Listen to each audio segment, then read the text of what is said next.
I was on my way home from San Quentin State Prison, and it was dark outside when I was returning to my car. And I noticed that there was a light on in my vehicle and a man moving around in the front seat.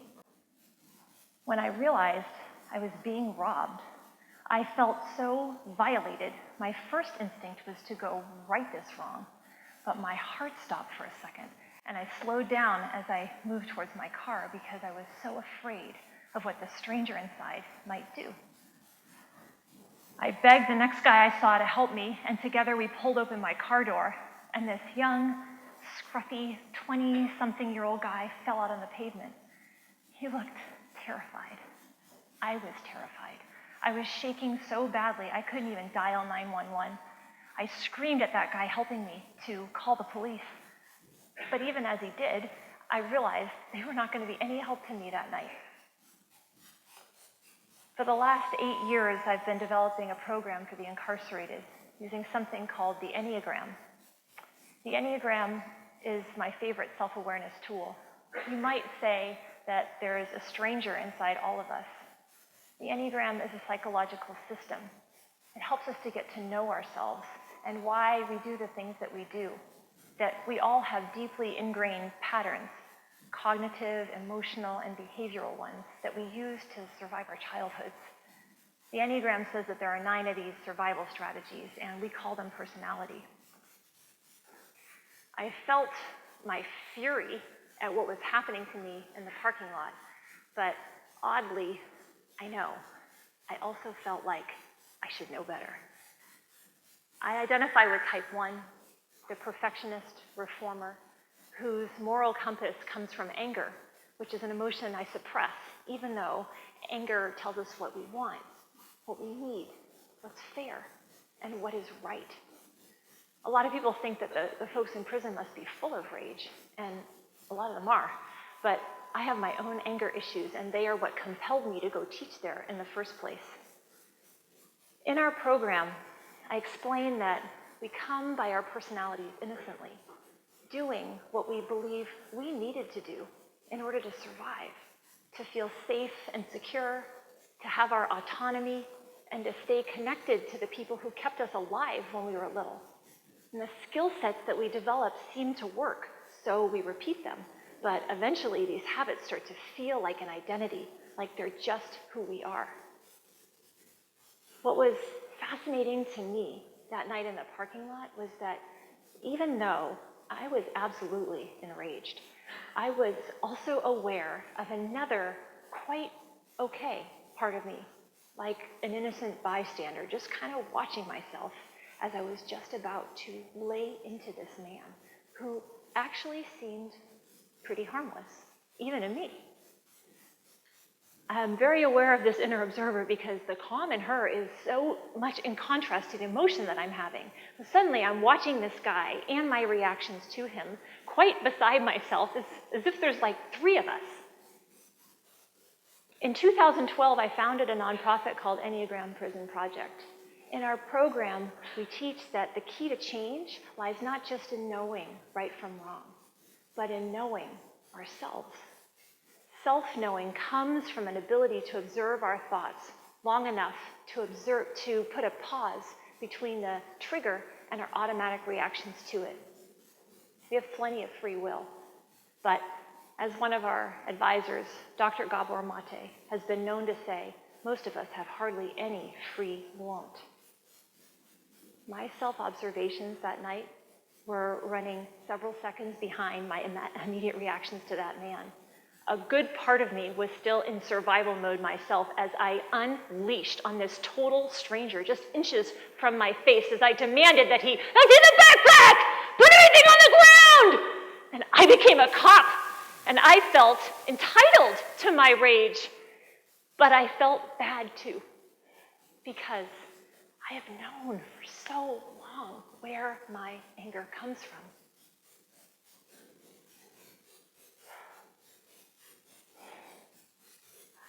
When I was 5, my mother ended a silent depression by killing herself, and my anger went on lockdown. Overnight, my idyllic life became complete chaos. And I tried to contain the messy feelings that her suicide was somehow my fault by controlling pretty much everything. Under my type 1 raging inner critic, I got straight A's, I became president of my class, I developed an eating disorder, and I ran myself rigid. The thing that I always felt I needed more mastery over was me. But it was in prison where I received my training to look beyond behavior, for the why before the what. It's my incarcerated students who remind me that actually we are all in a prison of our own making and how we suffer ourselves. But I know now that we don't do anything without a very good reason. I teach this every day, and I couldn't unknow it that night in the parking lot. Amazingly, that guy did as he was told. Crouching down, he began putting items down on the pavement. A pair of tennis shoes, like an eyeglass case, somebody else's wallet. But I felt like my rage had just opened up this channel in me that felt invigorating. The hardest thing for me in my life has been to recognize in real time that I'm angry. Being able to follow that emotion to its source is like the wild frontier for my type. But I felt every word for fury in my body that night. I was appalled at the lack of security in the parking lot. I was frustrated with the guards who had given me a hard time in jail that morning. I was enraged by the fact that my body would not stop shaking. And I was exasperated by this guy and the lack of care he had for himself. They're like hot, righteous bricks. All these offenses were like stacked up into me until they became my platform. Fuming. I collected my things and I'm clutching them to my chest. But right behind me, a witness registered this man's compliance. I watched as this scared guy handed over his loot, looking up at me for approval. I felt my hostility diffusing, but not as fast as my thoughts kept fueling it.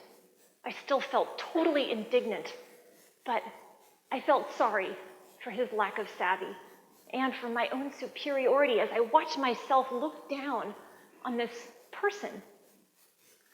Honestly, the better part of me knew that my upwelling emotion had nothing to do with this thief.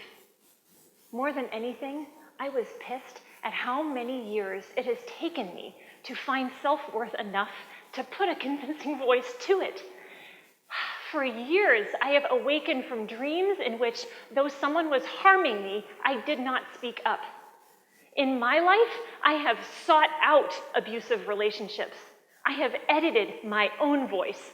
I have said 1,000 yeses when I just wanted to scream, no! In this man's pathetic, reckless behavior that night, I dimly recognized my own pathetic reflection. And this is what I was screaming at until my voice went hoarse.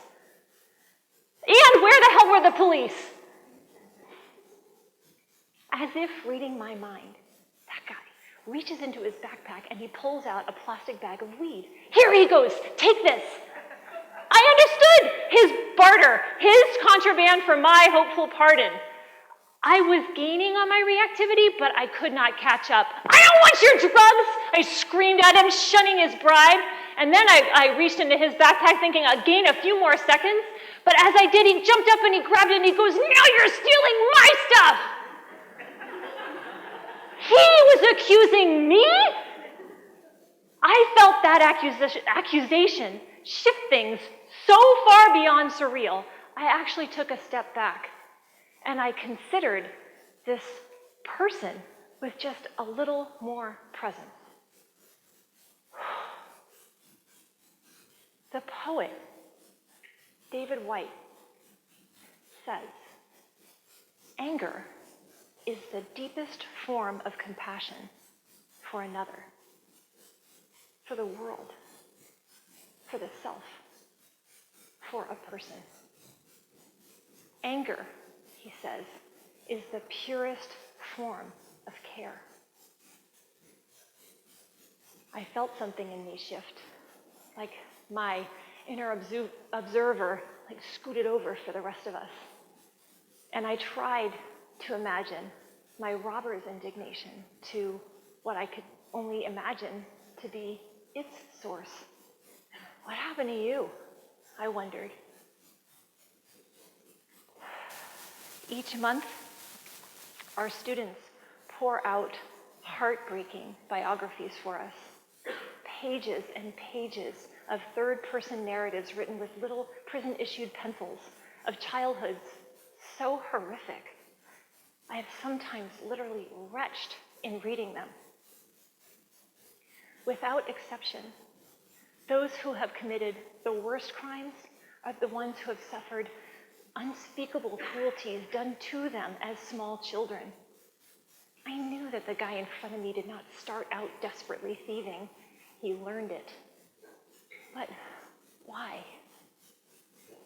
I learned the value of asking that kind of question from one of my favorite students, a man named Alex, who grew up in the projects of LA, drinking beer from a baby bottle, getting beaten daily with fists and belts by his own mom.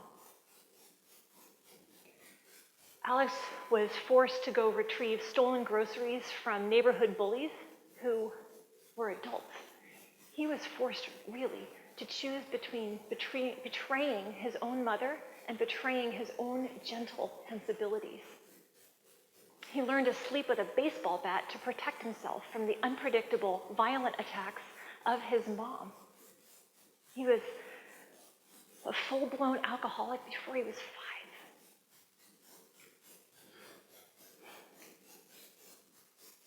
By the time he was 7, Alex was running the streets, hustling the streets. And eventually, desperate just to belong somewhere, Alex ended up running with a gang, just like the ones we see in the movies. Interestingly, Alex is a type 9, the peacemaker, the type that avoids conflict at all costs. Known as the drug dealer with morals, Alex would insist on his type 9 worldview that the world be peaceful. And when it wasn't, and in Alex's life, very little was, he would numb out on alcohol. One morning, breaking his own moral code and doing a drug deal on Sunday, Alex had his wife drop him off on a street corner. And within seconds, he's surrounded by a dozen cops. In a scene straight out of Hollywood, Alex instinctively used one of them as a human shield as the rest of them are about to open fire on him. When our own dignity is so deeply violated, we learn to draw on our rage for the powerful energy it gives us to remember that we do have a voice, that we can take action, and that we do matter. I took one last look at that stranger in the parking lot. I think he somehow realized I wasn't going to physically stop him. And about as suddenly as he showed up in the front seat of my vehicle, he just disappeared. He sidestepped me and he was gone. I watched him disappear down the street just as the police arrived. And I drove home in total silence. I felt like, in a way, the stranger inside my robber was driving home with the rest of us. And I felt the key turn in the lock of my own personal prison. There isn't one among us that does not use their personality as a defensive shield, unconsciously hiding behind it to deflect our fears and furies and shame. My robber reminded me to have compassion for that long-term offender who still rages inside of me, and for the crook inside my mom, who stole her sense of self, and for the guilty gangster in Alex, who assaulted himself for 23 years. And I marvel at how something like the Enneagram can help us to remember ourselves and the reasons why we wait in frustrated, futile suffering for a relief that does not come from a resurrected mother's or law enforcement or even a teacher in a prison classroom.